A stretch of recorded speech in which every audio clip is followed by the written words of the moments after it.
Hey everyone, welcome to my channel. Remember this tech. I love tinkering and trying to fix computers and tech. I say try because I don't always succeed. On my channel, I plan on reliving some nostalgia from my past days, rebuilding old computer builds that I've had in the past, fixing or breathing new life into old or free computers that people think there's no life left in them. I might even tackle a project build or two, perhaps even upgrade or adapt something and give it new purpose. I'll try to have new videos each week or so until I get rolling. I first got into computers back on a 386 and I just wanted to play games on it.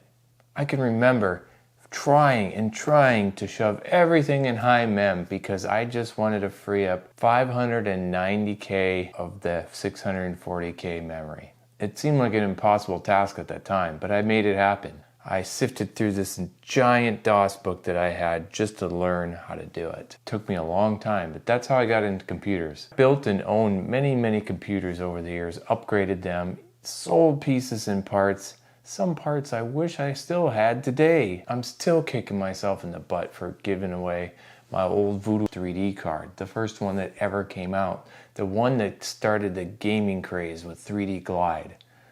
I'm gonna get that card back, by the way. So if you're like me and you love tinkering with stuff or want to relive some old DOS games or Windows games, computers, maybe even a game console system or two, hit the subscribe button and see what I come up with next.